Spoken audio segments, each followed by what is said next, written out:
Hello everyone.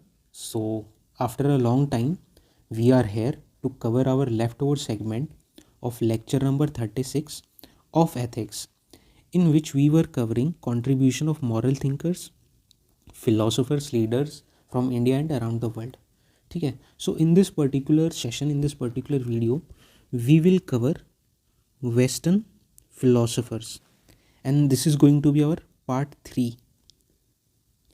यानी कि जिन लोगों ने भी पार्ट 1 और पार्ट 2 नहीं देखा है ऑफ लेक्चर नंबर 36, वो प्लीज़ एक बार इसको विजिट कर लें टू हैव कंप्लीट नॉलेज. ठीक है. तो वेस्टर्न फिलोसोफर्स के अंदर वैसे तो बहुत सारे फिलोसोफर हैं, लेकिन जो इम्पॉर्टेंट है ना, सिर्फ उन्हीं के बारे में हम बात करने वाले हैं. बिकॉज हमारे लिए जो रिलेवेंट है, ये फिलोसोफर किस लिए हम पढ़ रहे हैं, ताकि हम इस्तेमाल कर सकें एथिक्स में या फिर एसे के पेपर में. तो जो भी इम्पॉर्टेंट फिलोसोफर रहे हैं वेस्टर्न फिलोसफी के अंदर, मैं उनको यहाँ पर डिस्कस करने वाला हूँ. और अगर आप इसको पूरा देख लेते तो आपको और कोई मेरे हिसाब से वेस्टर्न थिंकर पढ़ने की ज़रूरत नहीं पड़ेगी. अदरवाइज़ आप और पढ़ सकते हैं, it is up to you. अगर आपको और थिंकर्स पढ़ने हैं तो आप बेशक पढ़ सकते हैं. ठीक है. तो स्टार्ट करते हैं. Just wait a minute.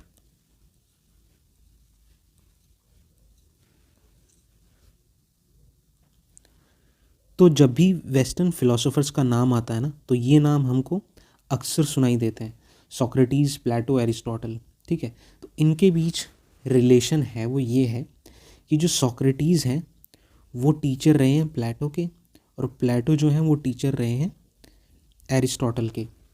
ठीक है. तो ये इन तीनों के बीच में रिलेशन है. ठीक है. प्लेटो और एरिस्टोटल को तो फादर ऑफ वेस्टर्न फिलोसफी भी कहा जाता है. ठीक है. Father of western philosophy. और ये तीनों के तीनों ग्रीक फिलोसोफर्स हैं. ठीक है. ये इन तीनों के बीच रिलेशन है. अब देख लेते हैं इनके बारे में इम्पॉर्टेंट चीज़ क्या है जिसको हम इस्तेमाल कर सकते हैं. ठीक है. तो सबसे पहले सोक्रेटिस के बारे में देख लेते हैं. अच्छा, एक बात और, एरिस्टोटल को ना अरस्तु भी कहा जाता है. Just wait. एरिस्टोटल को अरस्तु भी कहा जाता है. तो कभी कंफ्यूज मत होना कि अरस्तु कोई और है, एरिस्टोटल कोई और है. Same as it is Socrates को सुकरात भी कहा जाता है. ठीक है. हिंदी में बात करेंगे तो सुकरात नाम लेते हैं सोक्रेटिस का. प्लेटो को प्लेटो ही कहते हैं. ठीक है. तो ये इनके बारे में था जो हमें पता होना चाहिए कि सुकरात कौन है और अरस्तु कौन है. तो अब बात करते हैं सोक्रेटिस के. सोक्रेटिस के बारे में जो इम्पोर्टेंट बात है वो हमें ये पता होनी चाहिए कि इन्होंने ना हमेशा अपने टाइम पे बहुत क्वेश्चनिंग की. ठीक है. और हर चीज़ को ही क्वेश्चन करने लग गए थे. तो इसकी वजह से क्या हुआ, और इनकी फ़िलॉसफ़ी से ना बहुत ज़्यादा यूथ इंस्पायर होने लगे, इन्फ्लुएंस होने लगे. तो एडमिनिस्ट्रेशन जो थी ना, उस टाइम पे जो एडमिनिस्ट्रेशन थी उसको बहुत ही ख़तरा महसूस होने लगा सोक्रेटिस के बढ़ते हुए इन्फ्लुएंस की वजह से. ठीक है. तो एडमिनिस्ट्रेशन ने इनको वार्न किया कि आप अपनी ये सारी नॉलेज या फिर जितने भी डिस्कोर्सेज आप जो ये सब करते हो ना, इन सब को बंद कर दो, अदरवाइज़ आपको कैपिटल पनिशमेंट भी दिया जा सकता है. तो सोक्रेटिस फिर भी नहीं मानते. तो एंड में क्या होता है, एडमिनिस्ट्रेशन इनको कैपिटल पनिशमेंट दे देती है और पॉइज़न का एक बाउल देती है पीने के लिए. तो खुशी खुशी कहते हैं ये उस बाउल को पी लेते हैं. और उस टाइम पे जब ये स्टेटमेंट देते हैं ना, एक वो स्टेटमेंट आज तक बहुत पॉपुलर, हम उसी को इस्तेमाल कर सकते हैं कहीं ना कहीं. वो स्टेटमेंट क्या था, सोक्रेटिस ने कहा था कि एन अनएग्जामिन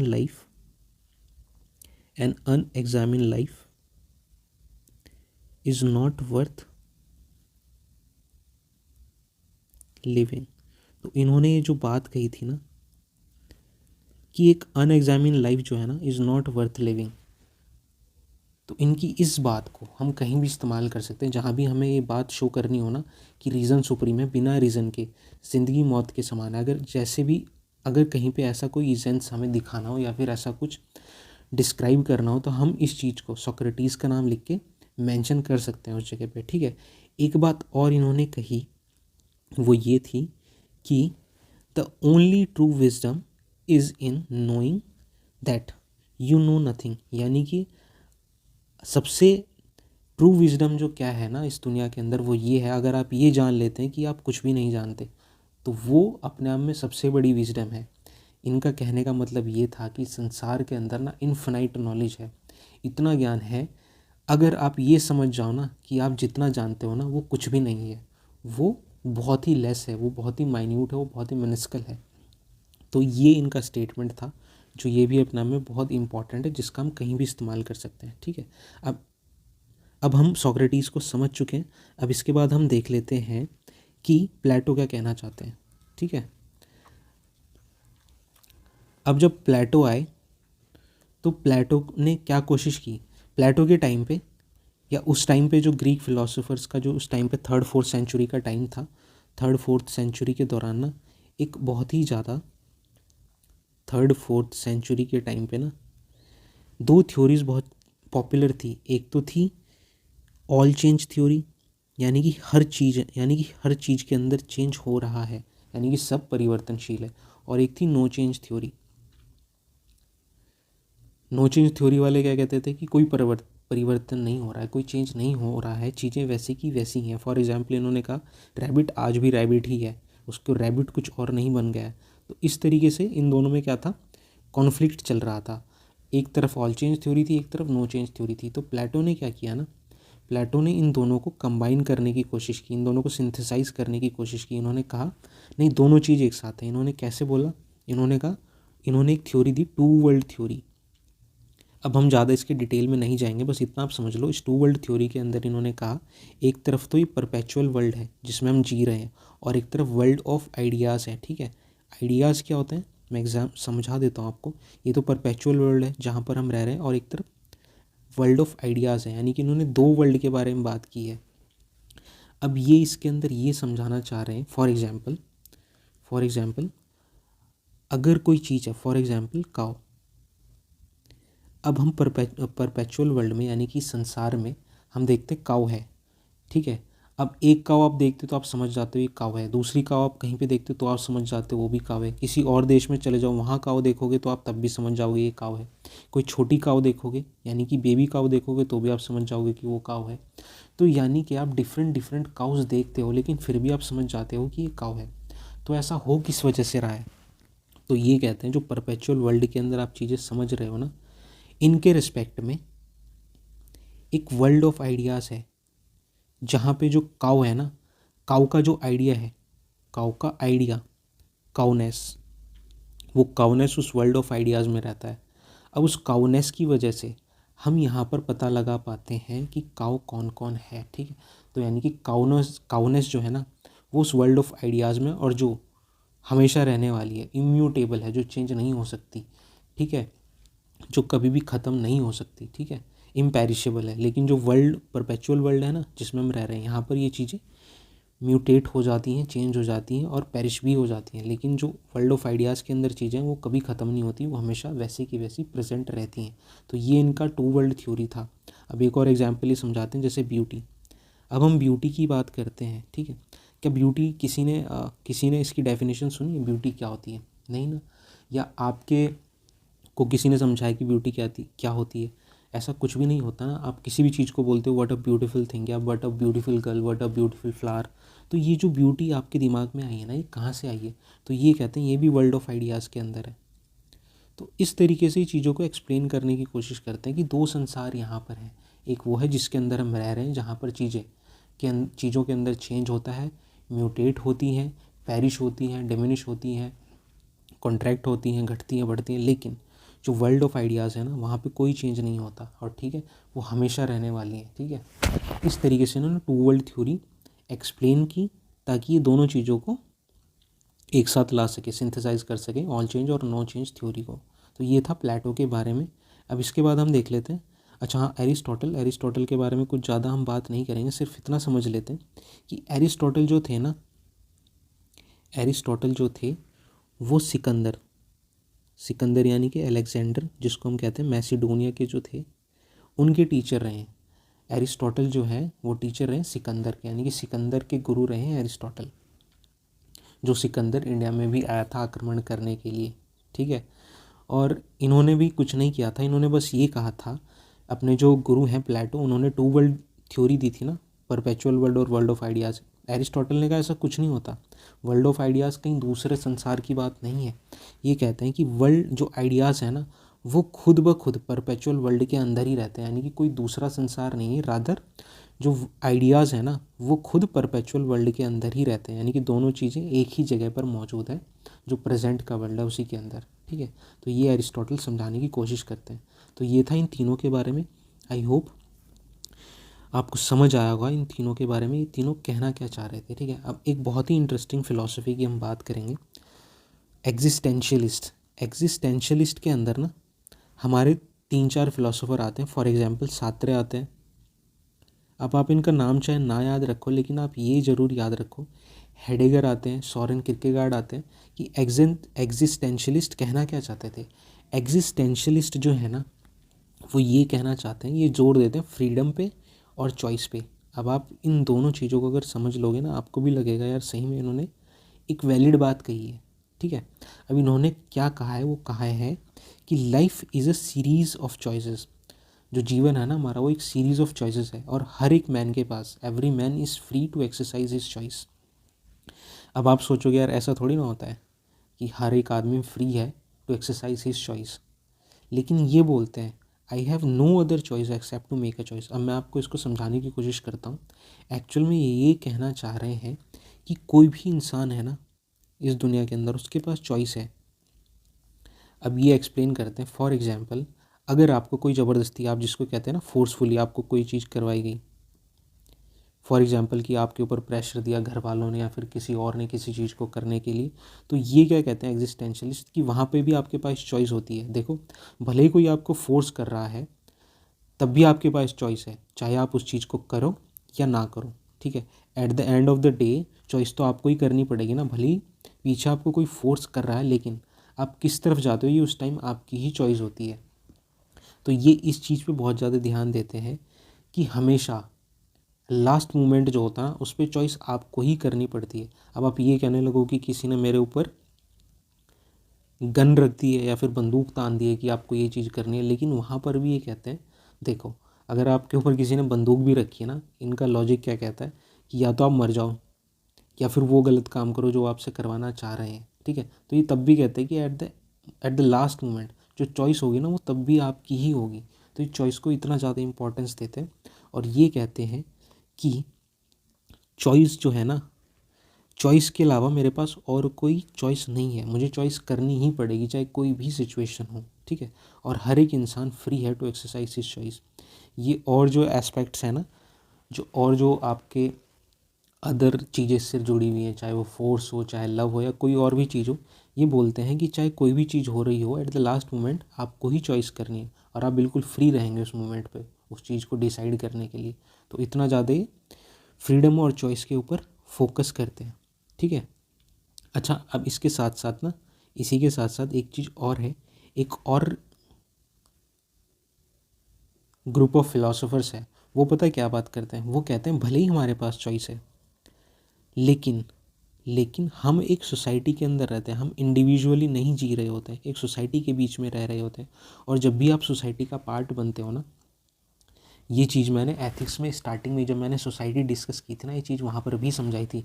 जब हम किसी सोसाइटी के अंदर रह रहे होते हैं ना, तो उस सोसाइटी का जब हम पार्ट होते हैं, तो सोसाइटी बनती ही उस वजह से है, कॉमन ग्राउंड होता है, कुछ ट्रेडिशन होते हैं या फिर कुछ नॉर्म्स होते हैं, कुछ रूल्स होते हैं जिनको आप फॉलो कर रहे होते हैं।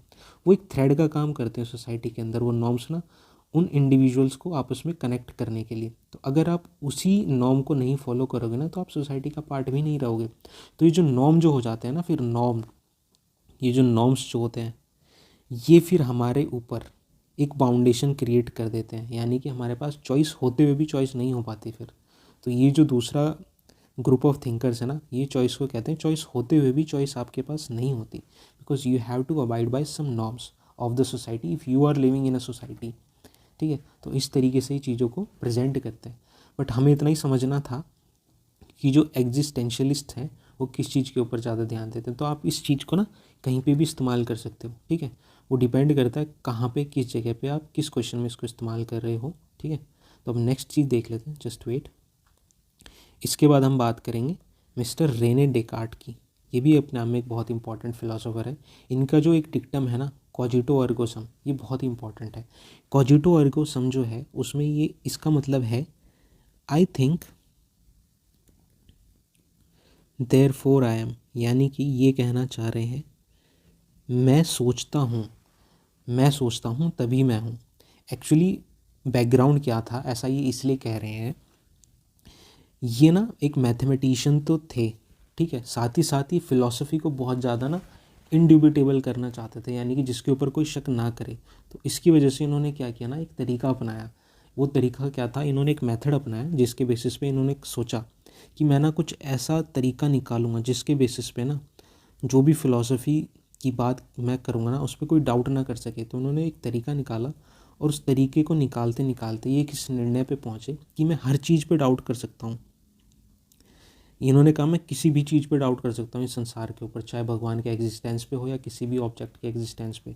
तो हर किसी के ऊपर ये डाउट कर सकते हैं, लेकिन एक चीज़ के ऊपर ये डाउट नहीं कर पाते। वो क्या था कि जो डाउटिंग का प्रोसेस है ना उसी पे डाउट नहीं कर सकते। आप समझ गए होंगे व्हाट आई मीन टू से। ये कहते हैं कि डाउट करने के ऊपर डाउट नहीं किया जा सकता, क्योंकि डाउट हर कंडीशन में होगा। अगर आप डाउट के ऊपर भी डाउट करोगे तो वहाँ पे भी डाउट आएगा।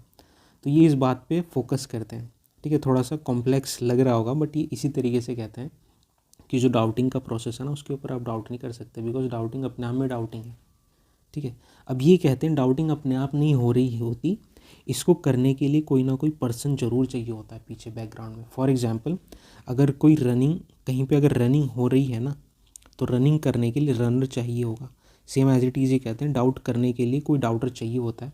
सो दैट इज़ वाई अगर मैं सोचता हूँ, if I am thinking therefore I am, तो इन्होंने ना खुद के एग्जिस्टेंस को ही प्रूव कर दिया था ऑन पेपर, सिर्फ पेपर पे, इसी तरीके से चीज़ों को लॉजिकली प्रूव करते हुए, ठीक है। तो उन्होंने ये डिबेट ख़त्म कर दी थी कि मैं हूँ भी या नहीं भी, ठीक है।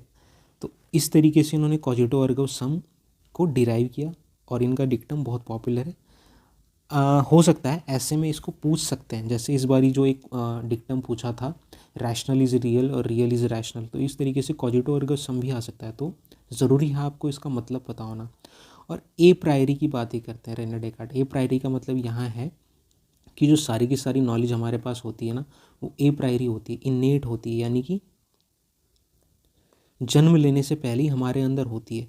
बट होता क्या है, जन्म लेने के बाद ना, इस वर्ल्ड के अंदर आने के बाद हम चीज़ों को भूल जाते हैं और उसको फिर हम रीगेन करते हैं जब चीज़ें हमारे सामने दोबारा से अकर होती है ना। तो नॉलेज हमारी क्या होती है, रिकलेक्ट होती है एक तरीके से। फॉर एग्जाम्पल, जब हम कोई हॉर्स होता है ना, अब हॉर्स को जैसे ही कोई चाबुक मारता है, कोई हंटर मारता है, तो हॉर्स एकदम से रनिंग करने लग जाता है। तो इसी तरीके से एग्जाम्पल देते हैं, इसी तरीके से लॉजिक देते हैं कि हॉर्स को पहले किसी ने दौड़ाया नहीं था, लेकिन फिर भी दौड़ पड़ता है। यानी कि ये कहना चाहते हैं कि नॉलेज उसके पास दौड़ने की पहले से ही थी, बस उसको ना एक इनिशिएटिव चाहिए था उस चीज़ को रियलाइज़ करने के लिए। तो इस तरीके से कहते हैं कि सारी की सारी नॉलेज जब इंसान जन्म लेता है उसी के अंदर होती है। ए प्रायरी का मतलब यहाँ पर ये है। अब इसी के अपोजिट आते हैं जॉन लॉक। ये कहते हैं ऐसा नहीं होता, नॉलेज जो होती है ना वो ए पोस्टीरियर ही होती है, यानी कि जब बच्चा जन्म लेता है ना, उसका जो नॉलेज लेवल होता है ना वो टैबुलर आसा की तरह होता है, यानी कि बिल्कुल ब्लैंक। टैबुलर आसा का मतलब यहाँ पर है ब्लैंक शीट की तरह, यानी कि उसके ऊपर कुछ भी नहीं होता, ठीक है, बिल्कुल ब्लैंक होता है। वो यहीं आकर, दुनिया के अंदर आकर ही सब कुछ सीखता है, यानी कि ये पोस्टीरियरी होती सारी की सारी नॉलेज। तो ये था इन दोनों के बारे में, इससे ज़्यादा आपको नहीं पढ़ना है इन दोनों के बारे में। इसके बाद एक और इम्पॉर्टेंट फिलोसोफर आए जो थे इमैनुअल कांत। अब इन्होंने देखा कि यार ये दो ग्रुप ना टसल कर रहे हैं, एक तरफ तो जा रहे हैं कि ए प्रायरी नॉलेज होती है जिनको रैशनलिस्ट कहा जाता है, और एक तरफ है ए पोस्टीरियरी, ये कह रहे हैं कि नहीं, जन्म लेने के बाद ही इंसान सब कुछ सीखता है। कुछ इस ग्रुप के हैं, कुछ इस ग्रुप के हैं। तो इमैनुअल कांत ने क्या किया ना, इन दोनों को सिंथेसाइज कर दिया उठा के। इन्होंने कहा नहीं भाई, नॉलेज फॉर्मेशन जो होता है ना, कुछ तो ए प्रायरी होती हैं चीज़ें, कुछ तो पहले से ही दिमाग में होती हैं, इन्नेट होती हैं, लेकिन कुछ जो है वो आदमी बाद में सीखता है। अब इन्होंने इस चीज़ को कैसे बताया, इन्होंने बताया है कि all our knowledge began with senses, यानी कि सारी की सारी नॉलेज जो होती है ना सेंसेस से ही स्टार्ट होती है, यानी कि किसी चीज़ को सेंस करने के बाद वो प्रोसीड करती है अंडरस्टैंडिंग तक और फिर एंड होती है रीज़न पे। तो यानी कि इन्होंने क्या किया, ए प्रायरी को भी और ए पोस्टीरियरी दोनों नॉलेज को कंबाइन कर दिया, यानी कि दोनों की मदद से नॉलेज फॉर्मेशन होता है। इन्होंने इमैनुअल कांत ने इसको सिंथेसाइज करने की बात की है। बस इतना ही हमें इसके बारे में जानना है यहाँ पे, ठीक है ना, विद रिस्पेक्ट टू एस और एथिक्स। अच्छा, इन्होंने एक और बात इंपॉर्टेंट कही है, वो है टाइम और स्पेस के बारे में। ये बहुत इंटरेस्टिंग है। आई होप, मुझे तो बहुत अच्छा लगा था जब इन्होंने टाइम और स्पेस के बारे में ऐसी बात की थी, तो आई होप आपको भी अच्छा लगेगा। देखो बात क्या है, टाइम और स्पेस जैसा हम जानते हैं, न्यूटन जो है ना साइंटिफिकली इन्होंने कहा था कि टाइम और स्पेस ना एक कंटेनर की तरह है। यानी कि जिसके अंदर हम हैं, ठीक है, कंटेनर की तरह टाइम और स्पेस है और उसके अंदर हम एग्जिस्ट करते हैं। लाइबनिट्ज़ एक फ़िलासफ़र है, वेस्टर्न फ़िलासफ़र ही है। इन्होंने कुछ अलग कहा टाइम एंड स्पेस के बारे में। इन्होंने कहा कि स्पेस और टाइम ना वो रिलेटिव है। Relative in the sense, relative है ऑब्जेक्ट के और इवेंट के। यानी कि अगर ऑब्जेक्ट है ना, ये इनका कहने का मतलब था, अगर ऑब्जेक्ट है ना तो स्पेस है, और अगर इवेंट हो रहे हैं तो टाइम का हमें पता चलता है। यानी कि ऑब्जेक्ट और इवेंट के रिस्पेक्ट में टाइम और स्पेस है, ये कोई कंटेनर की तरह नहीं है। ये लिबनीज़ कहते हैं। न्यूटन तो कह के चले गए कंटेनर की तरह। अब कांट आते हैं। अब कांट कहते हैं कि टाइम और स्पेस ना हमारे अंदर ही है, इन्नेट है, और सबके पास टाइम और स्पेस होता है। ठीक है, सबके पास होता है टाइम और स्पेस, यानी कि सब्जेक्टिव भी है। ठीक है, इन्नेट है, सब्जेक्टिव है, और सबके पास सेम होता है टाइम और स्पेस, यानी कि ऑब्जेक्टिव भी है और सब्जेक्टिव भी है। तो कांट कहते हैं टाइम और स्पेस हमारे अंदर ही है, कोई बाहर नहीं है। ठीक है, और सबके सब टाइम और स्पेस के अंदर भी है, यानी कि सबके लिए इक्वल भी है। तो ये बात कांट कहते हैं टाइम और स्पेस के बारे में। ठीक है, तो यही था टाइम और स्पेस के बारे में। अब नेक्स्ट देख लेते हैं हीगल। हीगल को मैं इसलिए डिस्कस कर रहा हूँ बिकॉज जो अभी 2022 के अंदर एक ऐसे आया था ना, आई थिंक 2022 या फिर 2021, दोनों में से किसी एक में तो आया है। ठीक है, उसके अंदर real is rational and rational is real, ये एक डिक्टम दिया गया था, उसके ऊपर ऐसे लिखना था। तो अब ये डिक्टम जो था वो हीगल ने दिया था। हीगल इस डिक्टम के अंदर ये कहना चाहते हैं, एक्चुअली जो हीगल की फ़िलॉसफी है ना, हीगल कहते हैं कि सारा का सारा जो वर्ल्ड है ना, everything is absolute idea. Absolute idea, अब इनका एब्सोल्यूट आइडिया ना एक तरीके से भगवान है। जैसे हम रामानुजा पढ़ते हैं ना, रामानुजाचार्य या फिर शंकराचार्य, वहाँ पे ब्रह्म की बात होती है। तो यहाँ पे ये एब्सोल्यूट आइडिया इसको कह रहे हैं। ठीक है, एब्सोल्यूट आइडिया इनके लिए, जो हमारे लिए गॉड है ना, ये एब्सोल्यूट आइडिया को भगवान एक तरीके से कह रहे हैं। और ये कहना चाहते हैं कि जो एब्सोल्यूट, जो रियलिटी है ना, रियल जो है ना वो रैशनल है।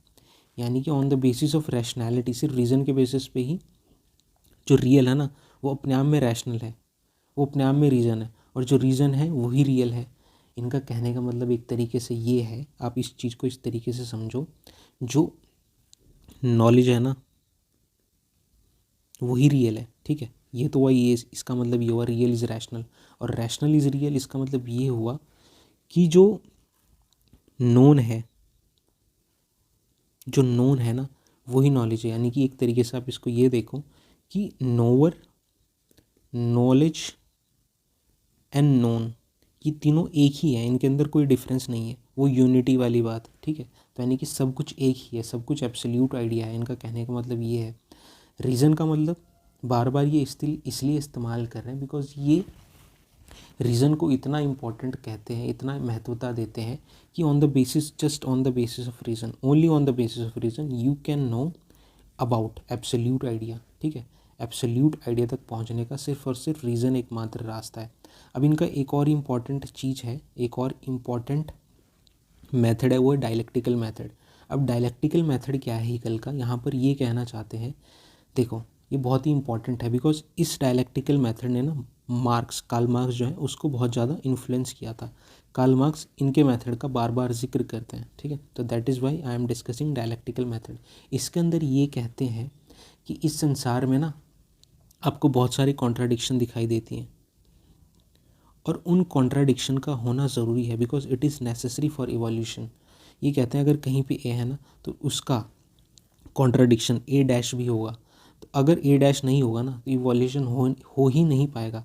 ए और ए डैश, यानी कि ए और नॉट ए, जब ये दोनों सिंथेसाइज होंगे ना तो जो इवॉल्व होगा, यानी कि इस तरीके से इवोल्यूशन का प्रोसेस चलता है। यानी कि कभी भी अगर ये आपको लगे ना कि इतनी ज़्यादा हर्डल्स क्यों आ रही, इतनी ज़्यादा प्रॉब्लम्स क्यों आ रही, तो इनका कहने का मतलब ये था कि जब तक कॉन्ट्राडिक्शंस नहीं आएंगी ना तो वो चीज़ इवॉल्व नहीं हो पाएगी। तो इनका सिंपल से कहने का मतलब था कि contradictions are a part of evolution. ठीक है, तो इनसे कभी भी परेशान नहीं होना या फिर कभी भी घबराना नहीं है, कुछ इस तरीके से इस बात को कहना चाह रहे थे डायलेक्टिकल मेथड से।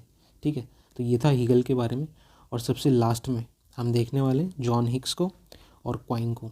जॉन हिक्स जो थे, इन्होंने, देखो इस चीज़ को मैं इसलिए डिस्कस कर रहा हूँ बिकॉज आजकल ना बहुत ज़्यादा ये रिलीजन वर्सेस रिलीजन वाला बहुत ज़्यादा इशू चल रहा है, that is why I am discussing John Hicks.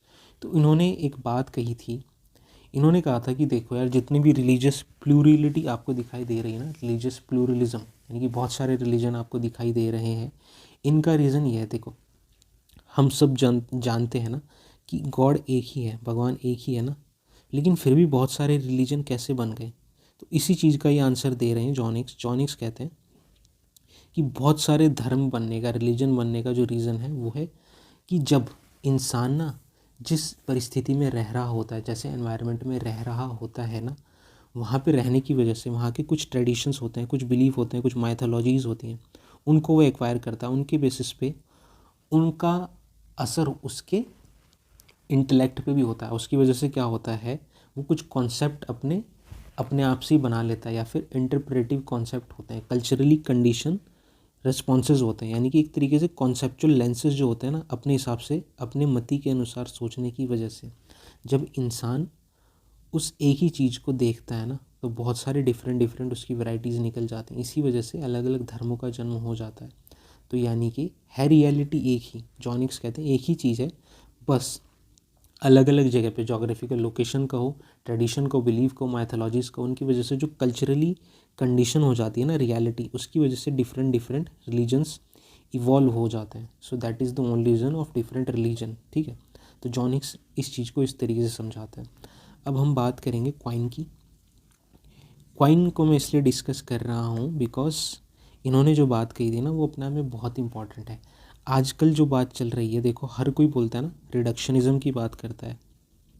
रिडक्शनिज़म का मतलब है यहाँ पर कि चीज़ों को ना बहुत ही छोटे लेवल पे ले जाओ और चीज़ों को समझने की कोशिश करो, ठीक है। हम भी ऐसी कोशिश करते हैं कि अगर आपके पास कोई बहुत बड़ी प्रॉब्लम है ना, तो उसको, या फिर कोई बहुत बड़ा इशू, उसको छोटे छोटे टुकड़ों में सेपरेट कर लो और फिर उसको एनालाइज कर लो, इस तरीके से हम कहते हैं ना। लेकिन क्वाइन थोड़ा उल्टा बोलते हैं। क्वाइन कहते हैं ऐसा नहीं करना चाहिए।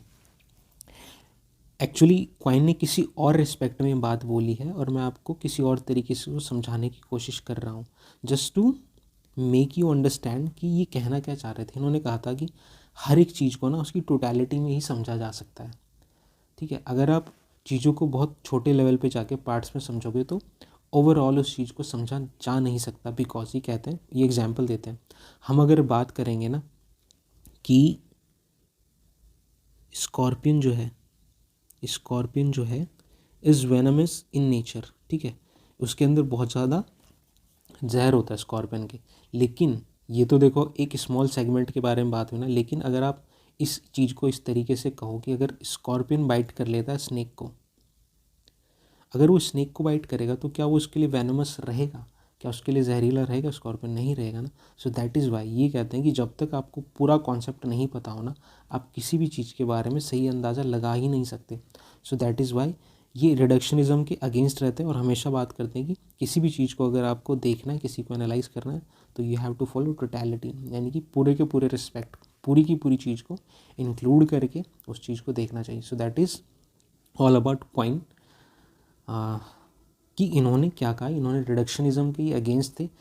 इन्होंने बात किसी और चीज़ के रिस्पेक्ट में कही थी, वो मैं आपको यहाँ नहीं बता सकता बिकॉज हमारे लिए वो रेलेवेंट नहीं है। हमारे लिए सिर्फ रेलेवेंट है कि इन्होंने टोटलिटी के ऊपर फोकस किया था, जॉन हिक्स ने कॉन्सेप्चुअल लेंस के ऊपर फोकस किया था, टू मेक अस अंडरस्टैंड कि बहुत सारे रिलीजन कैसे इवॉल्व हो गए, though we have only one reality, ठीक है। So this is all about western philosophers. हमने जितने भी वेस्टर्न फिलोसोफर पढ़े, इनका अपना अपना रोल रहा है, ठीक है। और इनके बारे में पता होना बहुत ज़रूरी था, पता होना चाहिए, to make our answers better in essay और एथिक्स, ठीक है। एसे लिखने के लिए भी मदद कर सकते हैं, ठीक है। सो आई होप आपको समझ आया होगा जितना भी मैंने समझाने की कोशिश की होगी। और इसके बाद ना हम एक और इसके ऊपर पार्ट बनाएंगे। वो पार्ट रहेगा हमारा, उसमें हम डील करने वाले जितने भी हमारे इंपॉर्टेंट फिलोसोफर और रह जाते हैं, जैसे कि थिंकर्स कहें या फिर लीडर्स कहें, महात्मा गांधी जी, ठीक है। महात्मा गांधी जी हमारे रह गए जिनको मुझे डिस्कस करना इम्पॉर्टेंट लगता है। अंबेडकर साहब रह गए हैं, फिर इसके बाद विवेकानंद जी रह गए हैं। तो इस तरीके से और भी जो मुझे लगेगा ना इम्पॉर्टेंट है, उन सबको हम डिस्कस कर लेंगे जो पार्ट 4 हमारा आएगा नेक्स्ट वाला, ठीक है। तो बस पार्ट 4 ही आएंगे लेक्चर 36 के। इसके बाद हमारा जो ये वाला सेगमेंट है ना, थियोरिटिकल पोर्शन जो है एथिक्स का, वो ऑलमोस्ट कंप्लीट हो जाएगा, ठीक है। So this is all for this particular session, so take care, bye bye, see you soon.